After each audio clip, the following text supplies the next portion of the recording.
à ton nom, Jésus. Alléluia. Pendant que vous êtes debout, si vous voulez rester debout pour la lecture de la parole de Dieu, j'espère que vous avez apporté une Bible ce matin. Sinon, vous pouvez surveiller avec quelqu'un. On va lire la lettre de Jude ce matin ensemble. Et le titre de mon message est « À l'écoute de Jude ». Et on va écouter ce que Jude a à nous dire ce matin. Jude, le chapitre 1 nous dit « Jude, serviteur de Jésus-Christ et frère de Jacques, à ceux qui ont été appelés, qui sont aimés en Dieu le Père et gardés pour Jésus-Christ. » C'est le livre juste avant l'Apocalypse. « Que la miséricorde, la paix et la charité vous soient multipliées.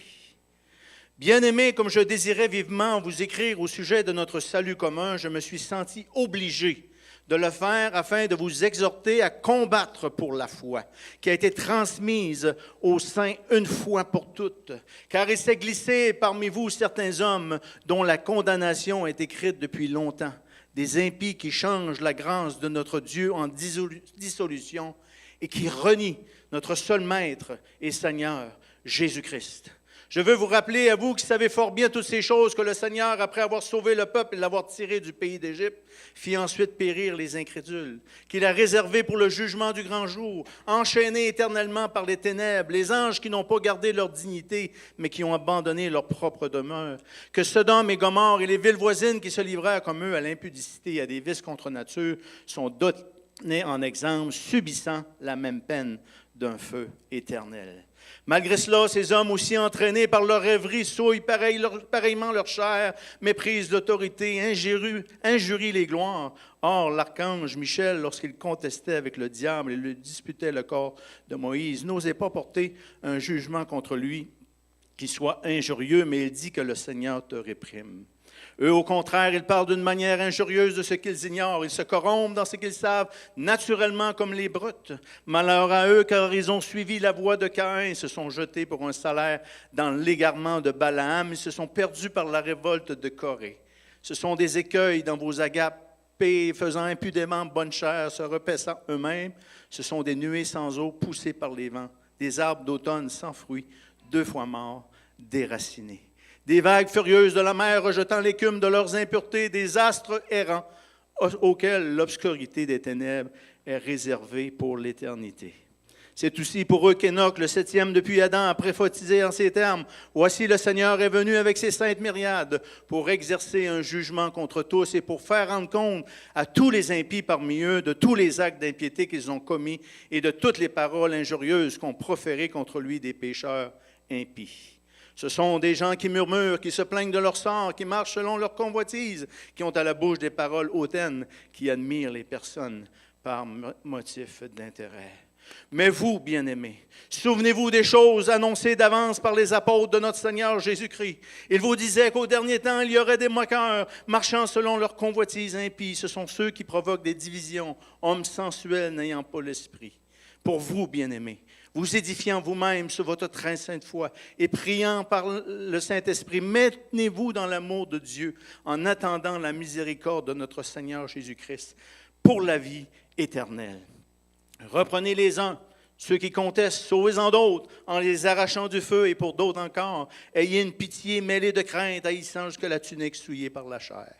Or, à celui qui peut vous préserver de toute chute, vous faire paraître devant sa gloire irrépréhensible et dans l'allégresse, Dieu seul, notre Sauveur, par Jésus-Christ, notre Seigneur, soit gloire, majesté, force et puissance, dès avant tous les temps, et maintenant et dans tous les siècles.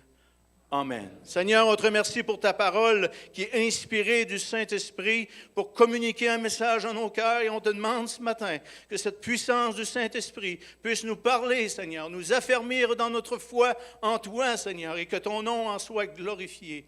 Et tous on dit Amen. Amen. Gloire à Dieu. À l'écoute de Jude.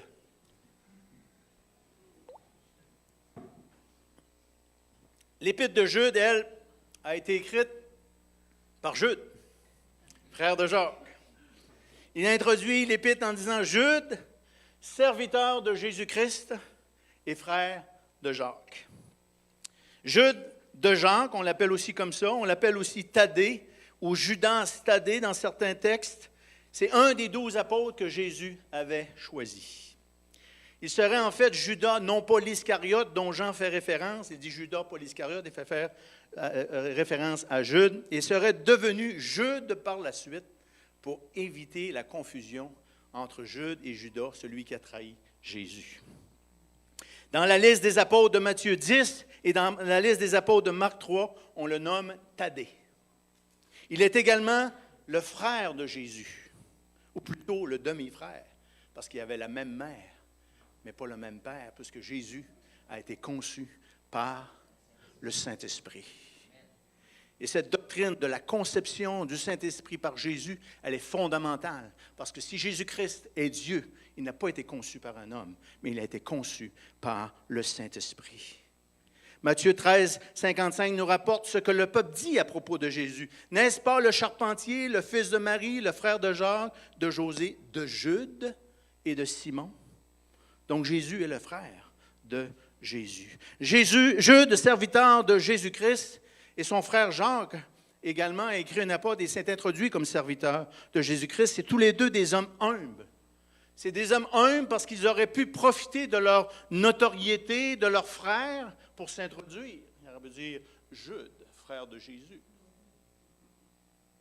Il ne fait aucune mention de son lien de sang avec Jésus, mais il s'identifie à Christ comme tout chrétien devrait s'identifier comme serviteur de Jésus-Christ.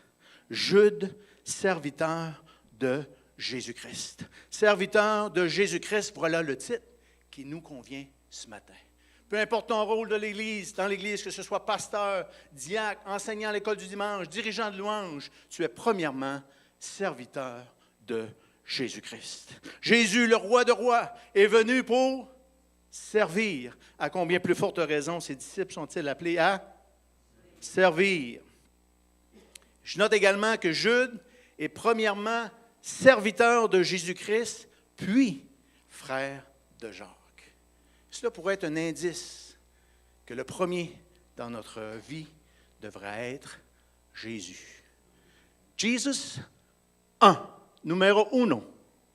La familia, numéro dos. Tres, m'en vient pas pire, hein? El trabajo, le travail, numéro 3. L'Église, numéro 4. Et l'ordre dans lequel on prend ces choses sont très importantes. Jésus, numéro 1. La famille, numéro 2. Ton travail, numéro 3. L'Église, numéro 4. Quel est l'auditoire de la lettre de Jude? Et lorsqu'on lit la Bible, c'est important de comprendre à qui s'adresse ce que l'on lit. Est-ce que ça s'adresse, par exemple, aux Juifs, comme la lettre aux Hébreux, aux Romains, comme la lettre aux Romains, à une Église en particulier, comme l'Épître aux Corinthiens, ou à l'Église en général? Et l'Épître de Jude est claire, ou la lettre de Jude est claire, quant à l'auditoire visé, elle dit à ceux qui ont été appelés. Avez-vous été appelés ce matin? Amen. Si vous êtes appelés ce matin, on ne peut pas s'objecter ni résister aux propos de Jude, ni à sa pertinence en disant que ce livre s'adresse à un auditoire d'une autre époque, parce qu'il dit qu'il s'adresse à tous ceux qui sont appelés, à ceux qui ont été appelés, qui sont appelés et qui seront appelés jusqu'au glorieux retour de Jésus-Christ, à ceux qui ont été appelés et qui sont aimés en Dieu le Père et gardés pour Jésus-Christ.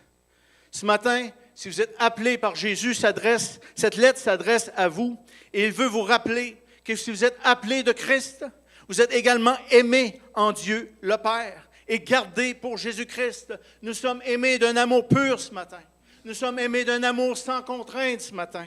Nous sommes tellement aimés par Jésus qu'il a donné sa vie pour nous afin qu'on soit libres du péché, libres de la mort éternelle et destinés à vivre éternellement dans sa présence. Et nous sommes appelés à nous mettre volontairement au service de celui qui nous a aimés par amour pour lui. On doit montrer notre amour pour lui par notre service. Nous sommes aimés en lui, demeurons en lui. Si nous sommes aimés en lui, nous ne sommes pas aimés en dehors de lui. Nous devons demeurer en lui. Et nous sommes également gardés. Éphésiens 1,13 nous dit, en lui, vous aussi, après avoir entendu la parole de la vérité, l'évangile de votre salut, en qui vous avez cru, vous avez été scellés du Saint-Esprit qui avait été promis. Nous sommes scellés par le Saint-Esprit. Ça veut dire que comme dans le temps, on écrivait une lettre, le roi mettait son sceau sur la lettre, il avait ça comme une bague, il coulait la cire, il mettait son sceau, et personne ne pouvait l'ouvrir. Nous sommes scellés. Personne ne peut nous ouvrir autre que le roi des rois. Personne ne peut nous ravir autre que le roi des rois. Nous sommes scellés par le Saint-Esprit comme une prémisse, nous dit la Bible, comme une mise de fonds. Combien ont déjà acheté une maison? Ça prend une mise de fonds. Ça veut dire je m'engage. Et le Saint-Esprit, c'est la mise de fonds de Dieu en nous. Je m'engage envers Danny, je m'engage envers Bruce, je m'engage envers Pierre. Voici les prémices, la mise de fonds, le down payment. Nous sommes également gardés par le Saint-Esprit, gardés par sa parole, gardés par les anges. Réalisons-nous ce matin que nous avons un ange appointé à nous. Nous sommes gardés par les frères et sœurs qui nous tiennent en prière. Et je sais qu'il y a des frères et des sœurs qui prient pour moi. Ça paraît dans ma vie. Est-ce que ça paraît dans la vôtre? Le ressentez-vous? La prière des frères et des sœurs? Nous sommes gardés, nous sommes protégés dans la famille du Seigneur. C'est pourquoi la Bible nous exhorte à ne point quitter notre assemblée. Et cela d'autant plus que nous voyons approcher le jour du Seigneur, parce que nous sommes aimés et nous sommes gardés dans la famille du Seigneur. Nous sommes gardés pas pour nous-mêmes. On n'est pas gardés pour vivre pour nos rêves, pas gardés pour atteindre notre destinée, pour plaire à notre chair, pour vivre comme bon nous semble, mais nous sommes gardés pour Jésus-Christ. Gardés pour devenir ses disciples, vivre pour Christ, servir Christ, accomplir le plan de Christ pour ma vie. Mort à soi et vivant pour Christ. Car si je vis, ce n'est plus moi qui vis, mais Christ qui vit en moi. À ceux qui ont été appelés, qui sont aimés en Dieu le Père et gardés pour Jésus-Christ. À nous ce matin, que la miséricorde, la paix et l'amour nous soient multipliés. C'est ce qu'il dit, que la miséricorde, la paix et l'amour nous soient multipliés. Que la miséricorde règne parmi nous, c'est-à-dire le fait de ne pas traiter l'autre selon la peine qu'il mérite. Tout comme Jésus ne nous traite pas selon la peine que nous méritons. Il m'a fait ci, il m'a fait ça. Sois miséricordieux comme Jésus a été miséricordieux envers nous. Que la miséricorde soit multipliée. Que la paix, une paix qui surpasse toute intelligence, une paix qui garde nos cœurs et nos pensées en Jésus-Christ, que cela nous soit multiplié ce matin parmi nous. Que l'amour de Dieu soit multiplié dans ce lieu ce matin et chaque jour de notre vie. Que la paix, la miséricorde, l'amour de Dieu règne au milieu de nous. Quel est le but de la lettre de Jude? Il nous dit, bien-aimés, alors que je désirais vivement vous écrire au sujet de notre salut commun, je me suis senti obligé de vous envoyer cette lettre pour vous exhorter à combattre pour la foi qui a été transmise aux saints une fois pour toutes.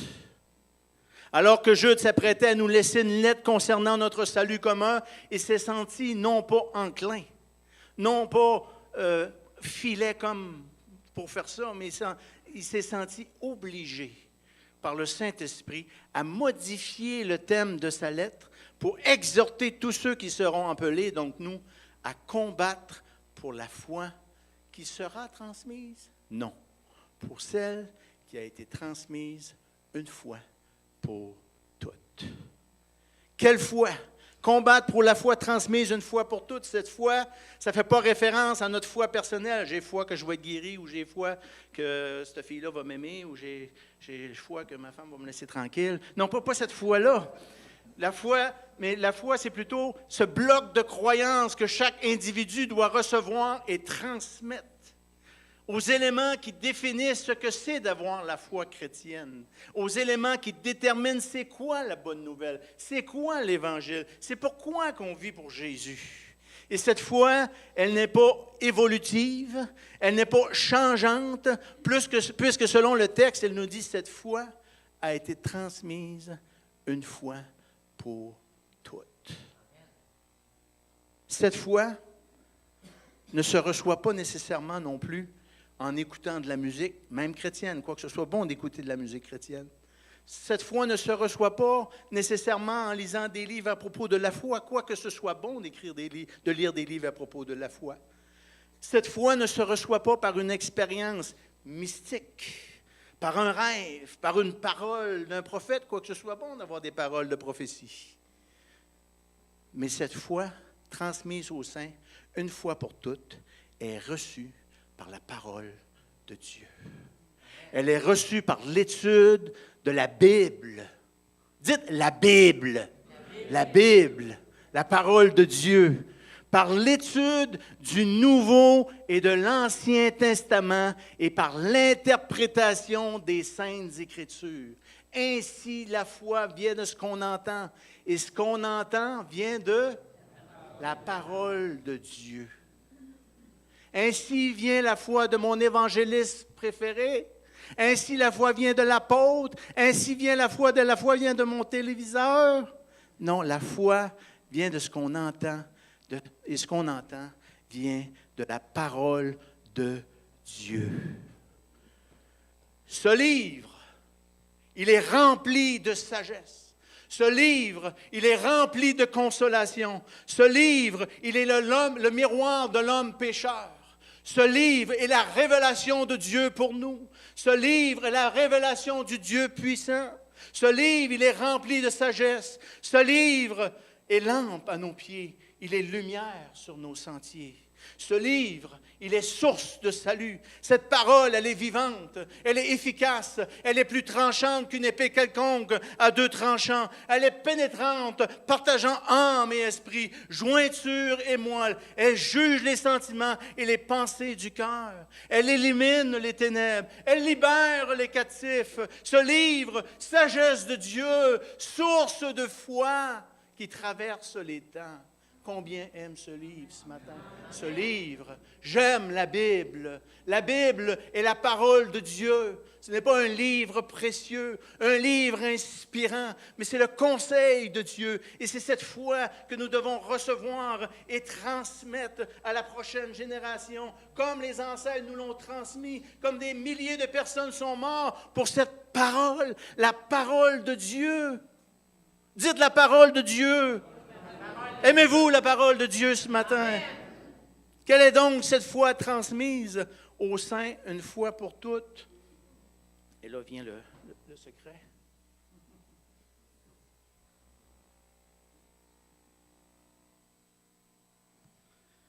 Je vous rappelle, frères, l'évangile que je vous ai annoncé, que vous avez reçu, dans lequel vous avez persévéré. Il faut persévérer dans l'Évangile et par lequel vous êtes sauvés si vous le retenez. Tel que je vous ai annoncé autrement, vous auriez cru en vain. Je vous ai enseigné avant tout, comme je l'avais aussi reçu, que Christ est mort pour nos péchés selon les Écritures, qu'il a été enseveli et qu'il est ressuscité le troisième jour selon les Écritures, et qu'il est apparu à Céphas, puis aux 12. Ensuite, il est apparu à plus de 500 frères à la fois, dont la plupart sont encore vivants et dont quelques-uns sont morts. Ensuite, il est apparu à Jacques, aux apôtres. Après eux tous, il m'est aussi apparu à moi comme à l'avorton. Notre foi, frères et sœurs, c'est que Dieu est saint. Dieu est tellement saint que personne ne peut le voir et vivre parce que l'homme est pécheur et séparé de Dieu. Et que Christ est mort pour nos péchés selon les Écritures. Il a été enseveli, mais il n'est pas resté là. La mort n'a pas pu le retenir. Il est ressuscité le troisième jour, selon les Écritures. Et pour prouver sa résurrection, il est apparu vivant. Si nous recevons ce message, si nous persévérons dans ce message, et si nous retenons ce message, nous héritons du royaume de Dieu. Elle est là, la grâce de Dieu. C'est ça, la grâce de Dieu. La bonté non méritée de Dieu, c'est que Christ est mort pour nos péchés. Et ceux qui reçoivent ce message, oh, gloire à Dieu, on devient enfant de Dieu. Et on forme l'Église. C'est ça l'Évangile. C'est ça la bonne nouvelle. Ainsi donc, vous n'êtes plus des étrangers, ni des gens du dehors, mais vous êtes concitoyens des saints. Vous êtes maintenant des gens de la maison de Dieu. Vous avez été édifiés sur le fondement des apôtres et des prophètes, Jésus-Christ lui-même étant la pierre angulaire. Il n'y en a pas d'autre rocher, c'est Jésus-Christ. En lui, tout l'édifice bien coordonné s'élève pour être un temple saint dans le Seigneur. En lui, vous êtes aussi édifiés pour être une habitation de Dieu en esprit. Frères et sœurs, nous sommes l'habitation de Dieu en esprit. Amen. Nous sommes le temple du Saint-Esprit. L'Esprit de Dieu créateur nous habite. C'est pas rien. Et quand on est ensemble, nous sommes l'habitation de Dieu. Nous sommes le tabernacle. Je ne sais pas sacré, là. Ça s'appelle l'habitation de Dieu. Que doit être le fondement de notre foi? Notre fondement ne doit pas être le prédicateur de notre choix. Ce n'est pas une nouvelle génération d'apôtres ou de prophètes modernes qui auraient reçu une nouvelle mission d'envahir les sphères de notre société pour favoriser l'établissement du royaume de Dieu sur terre. Ce n'est pas quiconque ayant reçu une nouvelle révélation, puisque la foi a été transmise une fois pour toutes. Mais notre fondement, la fondation de l'Église de Jésus-Christ, est et doit être l'enseignement que nous avons reçu des apôtres par l'entremise du Nouveau Testament et des prophètes que nous avons reçus par l'entremise de l'Ancien Testament. Et Jésus-Christ est la pierre angulaire, car dans le Nouveau Testament, il est venu accomplir l'Ancien Testament. Amen. On ne peut pas être chrétien pour croire en l'Ancien Testament, ça se complète tout. C'est toute la parole de Dieu, c'est tout Jésus. Il est là tout au long de l'histoire comme un filon qui vient jusqu'à nous. Pourquoi Jude se sent-il poussé par le Saint-Esprit de faire ce rappel? Parce qu'il s'est glissé, dit-il à l'époque, il s'est infiltré parmi vous certains hommes dont la condamnation est écrite depuis longtemps, des impies, des gens qui n'aiment pas les choses de Dieu. Ils changent la grâce de notre Dieu en dérèglement. Il renie notre seul Maître et Seigneur, Jésus-Christ. Ces hommes du temps de Jude ne faisaient pas partie de l'assemblée locale, mais comme Jean nous le rapporte, c'étaient des itinérants. Ils venaient d'ailleurs. En effet, de nombreux imposteurs, nous dit Jean dans sa deuxième lettre de Jean, effectivement, sont venus dans le monde. Ils ne reconnaissent pas que Jésus est le Messie, venu en homme. Voilà ce qui caractérise l'imposteur et l'antichrist. Faites attention à vous-même. Ainsi, nous ne perdrons pas le fruit de notre travail, mais recevons une pleine récompense. Comment? En demeurant ancrés dans notre enseignement de la parole de Dieu. Quiconque s'écarte de ce chemin et ne demeure pas où? Dans l'enseignement de Christ. Il n'a pas Dieu. Celui qui demeure dans l'enseignement de Christ a le Père et le Fils. Si quelqu'un vient chez vous et n'apporte pas cet enseignement, ne le prenez pas chez vous et ne le saluez pas, car celui qui le salue s'associe à ses mauvaises œuvres. Que leur reproche Jude, il dit, ce sont des hommes impies. Ils changent la grâce de notre Dieu en dissolution. Ils renient ainsi Jésus comme Maître et Seigneur. Il y a plusieurs façons de dissoudre la grâce de Dieu. si on comprend que la plus grande grâce que Dieu nous a fait, c'est le don non mérité de son Fils Jésus, on dissout la grâce de Dieu, le don de Jésus, lorsqu'on ajoute à son œuvre parfaite. On dissout la grâce de Dieu lorsqu'on ajoute les œuvres au don de Jésus pour obtenir le ciel, comme beaucoup de religions le font. On dissout la grâce de Dieu lorsqu'on ajoute un purgatoire pour purger les péchés que Jésus n'aurait pas pu purger. C'est une disgrâce. L'œuvre de Christ est suffisante. L'œuvre de Christ, elle est complète. Tout est accompli. L'œuvre de Christ, elle est parfaite. Il n'y a rien à ajouter. Il n'y a rien à ajouter. Je l'étudie, il n'y a rien à ajouter. Dites-le avec moi. Il n'y a rien à ajouter. L'œuvre de Christ est complète. Mais à l'époque de Jude, des hommes ont changé la grâce de Dieu en dissolution parce qu'ils enseignaient qu'ils n'avaient pas à suivre de loi morale puisqu'ils étaient sous la grâce de Dieu. Ils voyaient la loi morale comme légaliste, des vieux jugeux, des légalistes. Ça ne s'applique plus à nous autres, on est sous la grâce. Mais cette fausse doctrine était également répandue à l'époque et Paul adressa également le sujet dans l'Épître aux Romains. Il dit, que dirons-nous? Allons-nous persister dans le péché afin que la grâce se multiplie? Certainement pas. Nous qui sommes morts pour le péché, comment pourrions-nous encore vivre dans le péché? En effet, le péché n'aura pas de pouvoir sur vous, puisque vous n'êtes plus sous la loi, mais sous la grâce. Quoi donc, allons-nous pécher parce que nous ne sommes pas sous la loi, mais sous la grâce? Certainement pas. C'est clair. Tout m'est permis, mais tout n'est pas utile. Tout m'est permis, mais je ne me laisserai pas dominer par quoi que ce soit. Je ne viendrai pas un esclave d'orgent en tout. Les détruira l'un comme les autres. Mais les aliments sont pour le ventre et le ventre pour les aliments, et Dieu détruira l'un comme les autres. Mais le corps n'est pas pour l'immoralité sexuelle, il est pour le Seigneur, et le Seigneur est pour le corps. Or, Dieu, qui a ressuscité le Seigneur, nous ressuscitera aussi par sa puissance.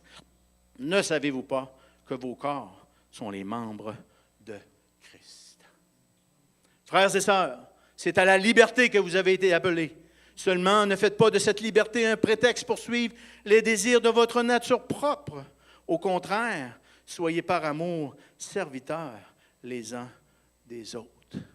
C'est normal d'avoir des tentations.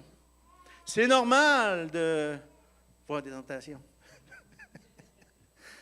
Ce qui est moins normal, c'est de toujours céder à ces tentations. Ces hommes qui changent la grâce de Dieu en dissolution, en licence, pour vivre selon la chair, éliminèrent par fait même la notion de la sainteté de Dieu. Mes frères et sœurs, notre Dieu, il est saint. Il y a juste une place dans la Bible qu'on lui dit 3 fois la même chose. C'est pas, puis je suis content que Dieu nous aime, mais ce qu'il dit 3 fois dans la Bible, c'est pas amour, amour, amour est le Seigneur. Justice, justice, justice est le Seigneur. Paix, paix, paix est le Seigneur. C'est quoi? Saint, saint, saint est le Seigneur. Saint. 3 fois saint. Saint veut dire à part, pur, sans tache, blanc comme neige. Saint veut dire droite comme une barre, comme nul autre, juste comme nul autre, amour comme nul autre. Saint veut dire qu'aucun homme ou femme ne peut entrer dans sa présence telle qu'elle, sans mourir. On a besoin de Jésus-Christ qui a payé pour nous, pour pouvoir entrer dans sa présence. Amen. Et cette incapacité d'entrer dans sa présence doit produire en nous une tristesse qui mène à la repentance. En effet,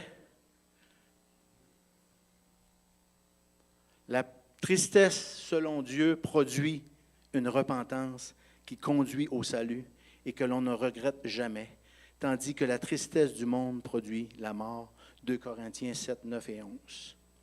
La repentance produit le salut, et le salut produit en nous par le Saint-Esprit une sanctification, c'est-à-dire qu'il produit en nous le caractère de Christ. Lorsqu'on vient à Christ, nous sommes saints en position, mais on doit continuer à marcher. Lorsqu'on vient à Christ, on a juste frappé la balle.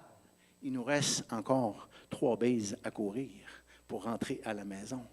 Et ça, c'est un processus de sanctification pour qu'on vienne de plus en plus comme Christ. Et lorsqu'on chute, l'amour de Dieu nous dit qu'il est fidèle et juste pour nous pardonner. Mais on ne doit pas s'ambitionner dans la chute. Quand il dit à la femme prostituée, « Va et ne pêche plus ». Ne reste pas lié là-dedans. Sors-toi-en. Trouve une solution. Trouve un frère. Trouve une sœur. Mais reste pas là-dedans. Laisse-toi pas isoler par ça. De la part de Paul, appelé à être un apôtre de Jésus-Christ, on va le mettre. Pourquoi quand je paye, ça s'étend? Okay. De la part de Paul, apôtre de Jésus-Christ, par la volonté de Dieu et du frère Sosthène, à l'Église de Dieu qui est à Corinthe, à ceux qui ont été conduits à la sainteté par Jésus-Christ, appelés à être saints. Oui, on est sanctifié par Jésus-Christ, mais on est appelé à marcher dans la sainteté. Et à tous ceux qui partout font appel au nom de notre Seigneur Jésus-Christ, leur Seigneur et le nôtre, que la grâce et la paix vous soient données de la part de Dieu notre Père. Des hommes s'infiltrèrent. Avez-vous déjà eu une infiltration d'eau dans votre maison? C'est tannant. Ça rentre, là. Ça rentre, là. Puis le pire, là, c'est que tu ne sais pas d'où que ça vient. Tu cherches, puis tu cherches. Puis ça fait des dégâts.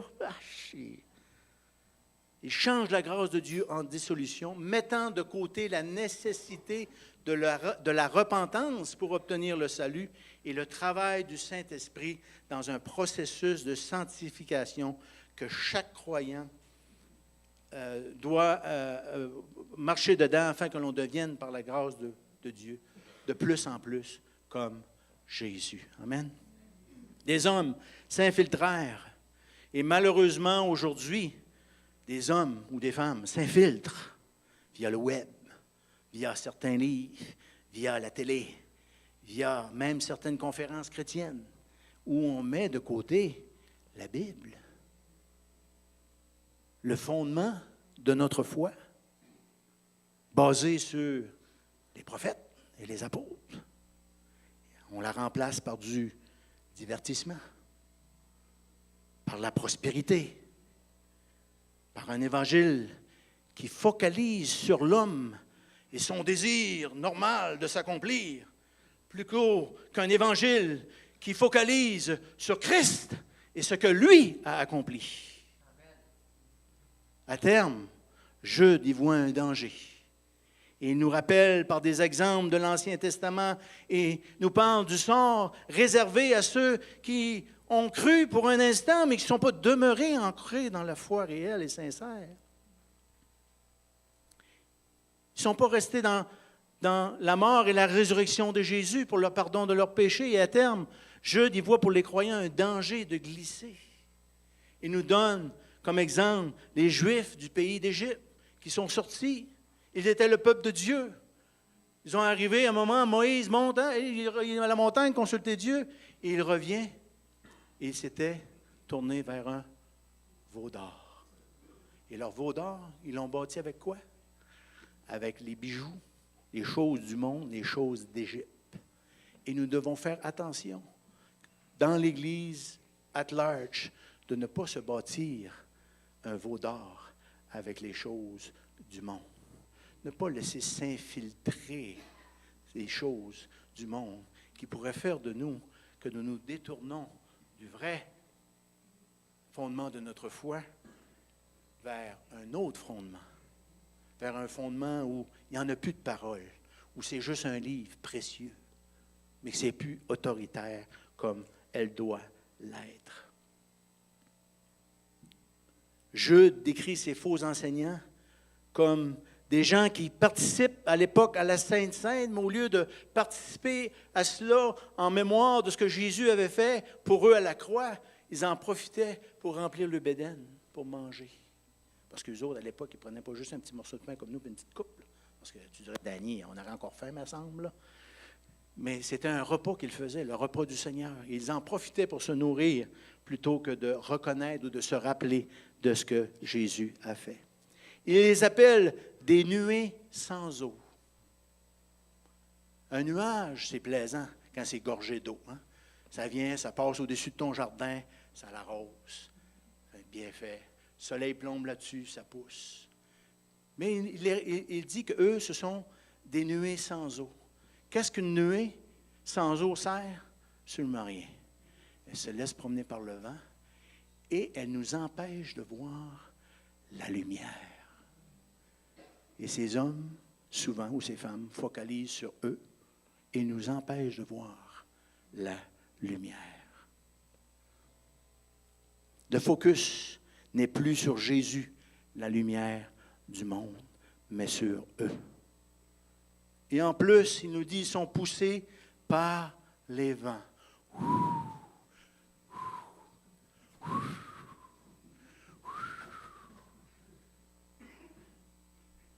Des vents de doctrine. Il y a ce site là-bas, il y a ce site là-bas, il y a ce site là-bas, il y a ce site là-bas. Et dans mes 32 dernières années, j'ai trouvé que la meilleure place pour avoir un réveil dans ma vie, pour être guéri, c'est tout seul dans ma chambre, à lire la parole de Dieu, ou à être avec des frères et des sœurs comme vous, et à louer le Seigneur ensemble. Amen. D'être enseigné la saine doctrine. C'est ça qui nourrit un âme. On n'a pas besoin de courir. Ce sont des arbres d'automne sans fruits. Un arbre qui ne porte pas de fruits, à quoi ça sert? Du bon bois de chauffage. On met ça dans le feu. Mais c'est décevant. Quand tu t'attends que l'arbre va porter du fruit, puis tu arrives au bout de tout ça, il n'y a rien. Fatigant, ça. Surtout quand tu dépends de ton arbre pour manger comme à l'époque. Ce sont des arbres d'automne sans fruits. Matthieu 7, 18 nous dit, un bon arbre ne peut porter de mauvais fruits, ni un mauvais arbre porter de bons fruits. Tout arbre qui ne porte pas de bons fruits est coupé et jeté au feu. Ils sont comme des astres filants. Ça passe, on ne les voit plus. Ça passe, on ne les voit plus. Ils font un gros stir, un gros brassage, on ne les voit plus. Les astres brillants. Moi, je préfère focaliser sur l'astre brillant, Jésus-Christ, qui est toujours le même, hier, aujourd'hui et éternellement.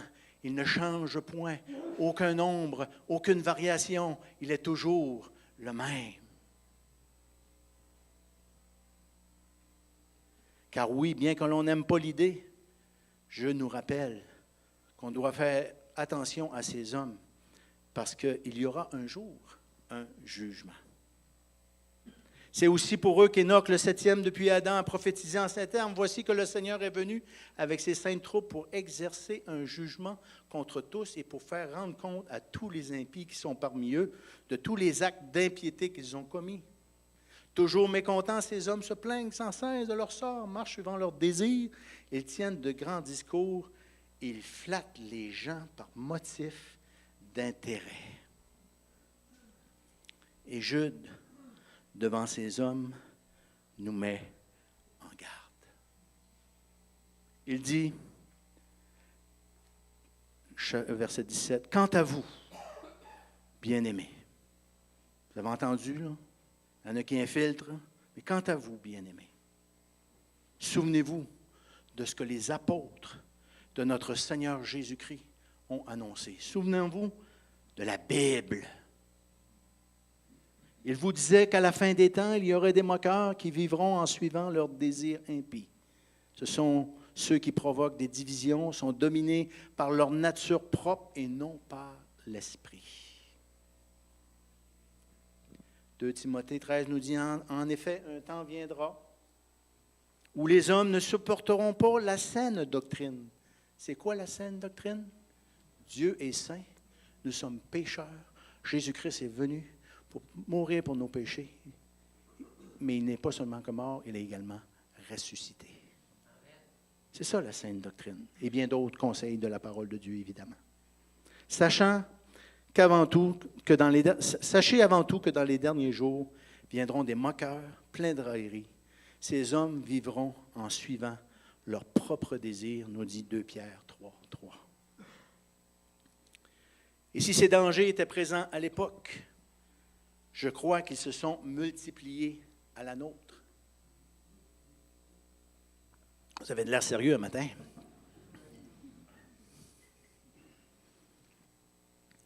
Et devant ces dangers, Jude y va de quelques recommandations. Quant à vous, bien-aimés, ça on voit ça au verset 20, édifiez-vous vous-même sur votre très sainte foi. Édifiez-vous vous-même sur votre foi. Rappelez-vous de votre foi et priez par le Saint-Esprit. Et la façon qu'on peut se rappeler de notre sainte foi, de s'édifier, c'est aller au fondement de notre foi, qui est la parole de Dieu. C'est là qu'on peut édifier notre foi, car ainsi ce qu'on entend vient de la parole, ainsi la foi vient de ce qu'on entend vient de la parole de Dieu. C'est comme ça qu'on peut édifier notre foi et prier par l'Esprit. Il nous dit aussi, maintenez-vous dans l'amour de Dieu. Maintenons-nous dans l'amour de Dieu. Demeurons ensemble. Prenons les opportunités que nous avons pour nous fréquenter. Demeurons dans l'amour de Dieu. En attendant le jour où la compassion de notre Seigneur Jésus-Christ sera manifestée pour la vie éternelle. En attendant qu'il revienne, demeurons dans son amour, car un jour, ça ne va pas être long. Ça ne va pas être long. Moi, je me rappelle, j'avais 20 ans. Je me rappelle, j'avais 5 ans. Je me rappelle, j'avais 10 ans. Là, je suis rendu dans la cinquantaine avancée. Ça a passé comme un flash. Et bientôt, avant longtemps, Jésus-Christ va revenir. Et vous savez quoi? Moi, je vais être retrouvé en son amour, en lui. Maintenez-vous dans l'amour de Dieu en attendant le jour où la compassion de notre Seigneur Jésus-Christ sera manifestée pour la vie éternelle. Ayez compassion les uns des autres et à celui qui peut vous garder de toute chute et vous faire paraître devant sa gloire irréprochable et dans l'allégresse. Lui, malgré la grande sainteté de Dieu, a le pouvoir de nous faire paraître devant le Dieu, le Père, comme étant irréprochable. Amen. Hey! Vous avez fait des gaffes dans votre vie, je suis sûr. Pas avec moi qui en a fait, hein? Mais malgré ça, je veux paraître devant Dieu, si je demeure dans la foi, irréprochable. Je n'ai pas à craindre de me faire jeter dehors, dans le feu, si je demeure en lui. Amen. À lui appartiennent la gloire, la majesté, la force, la puissance, maintenant et pour l'éternité. Ce matin, Jude nous appelle à servir Jésus-Christ, serviteur de Jésus-Christ. Il nous appelle à mettre Jésus en premier. Et moi, la foi en Dieu, je n'ai pas toujours été parfait, mais j'ai toujours vu ça comme, vous savez, comment on appelle ça, les affaires qu'on mettait un temps au-dessus des enfants, là, un mobile. Un mobile, là, pour que ça tourne, il faut que le gros morceau soit sur le dessus. Si tu le mets en dessous, le mobile est foire. Mais notre vie, la vie chrétienne, c'est comme ça que je l'ai toujours vu. Il faut que Jésus soit en premier. Je n'ai pas toujours été parfait, là, mais je tends vers ça, pour qu'il soit en premier. Là, le mobile, les pièces se mettent en place lorsqu'il est le premier. Il nous rappelle qu'il nous a appelés, que nous sommes aimés en lui, nous sommes gardés pour lui. Que la miséricorde, la paix et l'amour de Dieu, c'est pour nous autres. Il nous exhorte à combattre pour la foi transmise une fois pour toutes, à demeurer dans les sentiers étroits, dans les sentiers de la parole, dans les sentiers qui nous ont été transmis par nos ancêtres. La forme peut changer, mais le message ne changera jamais. Cette foi a pour fondement la parole de Dieu. Et c'est ce qui m'a toujours gardé. Pour être franc avec vous, quand je déménageais à Rimouski, avant que je déménage, j'étais dans un temps assez difficile. Je n'étais même pas sûr si j'allais me joindre à l'Église, en toute franchise. Mais je suis content, je l'ai faite. Qu'est-ce qui m'a gardé?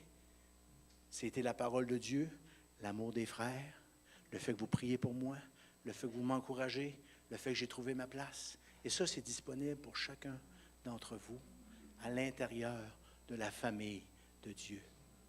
Demeurons attachés à l'Assemblée. Demeurons attachés à l'Assemblée. Il nous exhorte à combattre pour la foi, et cette foi pour fondement la parole de Dieu. Il nous rappelle la sainteté de Dieu et nous exhorte à ne point dissoudre sa grâce. Il nous met en garde contre ceux qui prêchent un autre évangile. Et ça, j'en aurais pour une journée. Il y a beaucoup d'évangiles de nos jours. Beaucoup d'évangiles de nos jours. Beaucoup d'évangiles de nos jours. Beaucoup d'évangiles de nos jours. Il y en a beaucoup. Vous-tu dis qu'il y en avait beaucoup? Il y en a beaucoup. Beaucoup d'évangiles. Et on doit être prudent. Et on doit retourner là. Et on doit puiser vers des gens que l'on connaît comme étant des gens qui interprètent les Écritures selon ce qu'on appelle l'orthodoxie. Il faut se méfier des théologiens modernes, libérales, qui veulent accommoder l'Évangile à la populace, au lieu que la populace se repente et vienne à l'Évangile. Et sur le web, dans les livres, il y en a. Et moi, la façon dont je me suis rebâti, parce qu'à un moment donné, je suis venu mêler, là, c'est en allant mêler. Je suis venu remise en question, mettons, en m'accrochant, en fouillant des théologiens coton, là, tu sais, là, des solides, là. Des solides, des Bibles de la Réforme, puis l'histoire de l'Église, puis c'est quoi qui est arrivé, puis c'est pas une joke, c'est vrai l'Évangile. Puis ça vaut à peine que je m'accroche, parce que c'est pas une foi comme une faux Père Noël, ça demeure. Et c'est sûr que si vous passez votre temps à chercher pour des théologiens qui vont détruire la Bible, vous allez en trouver à pocheter. C'est pas ça qu'il faut faire. Il faut chercher des théologiens qui vont raffermir votre foi dans les Saintes Écritures. Il nous exhorte à se maintenir dans son amour, car lui seul, Jésus, peut nous faire paraître irréprochables devant la gloire de Dieu. Seigneur, à quel autre irions-nous qu'à toi? Personne d'autre ne peut me faire paraître irréprochable devant ce Dieu saint. Personne. Personne. Je ne suis pas capable d'atteindre les standards de Dieu. Je ne suis pas capable. Ça fait 30 ans que j'essaye. Je ne suis pas capable. Je ne suis pas capable. Je ne suis pas capable. Je l'étudie. Je ne suis pas capable. Je ne peux pas. Mais je tends vers ça. Et je tente de me laisser lier par rien. Que notre désir ce matin soit d'être plus comme Jésus. D'être plus comme Jésus. Être comme Jésus. Être comme Jésus. C'est bien là tout mon désir le long du chemin jusqu'au jour divin. C'est bien là tout mon désir. C'est votre désir ce matin de demeurer accroché dans ce livre. Et si on vous dit que vous êtes étroit d'esprit, moi je le dis toujours, moi mon esprit est ça d'étroit.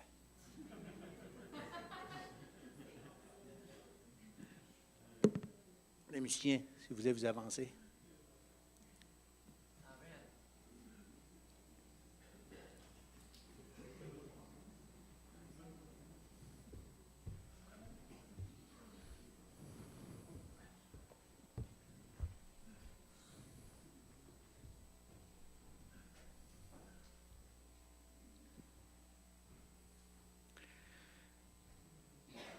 Seigneur, on veut te remercier ce matin que ta parole, Seigneur, elle a été annoncée ce matin. Et Seigneur, nous recevons cette parole non pas comme une parole de condamnation, mais comme une parole d'encouragement, Seigneur, à te chercher davantage, à être plus comme toi, à te chercher toi, non pas chercher, Seigneur, ce que tu peux faire pour nous, mais plutôt à ce que nous pouvons faire pour toi, Seigneur. Comment on peut, Seigneur, te servir davantage, te servir mieux, te servir, Seigneur, et demeurer dans l'amour des frères et sœurs, d'accorder miséricorde dans cette assemblée les uns envers les autres, de méditer, de lire ta parole, Seigneur Dieu, d'approfondir notre connaissance de cette base de notre foi, Seigneur. Merci, Seigneur, que par ton esprit, tu vas nous aider, Seigneur, à demeurer fidèles, à continuer à marcher dans ce chemin étroit et resserré, jusqu'à la venue, Seigneur, de ce jour glorieux où tu apparaîtras dans toute ta gloire, Seigneur. Nous serons éternellement avec toi, Seigneur, où nous aurons vaincu, Seigneur, pour l'éternité. Merci, Seigneur Jésus.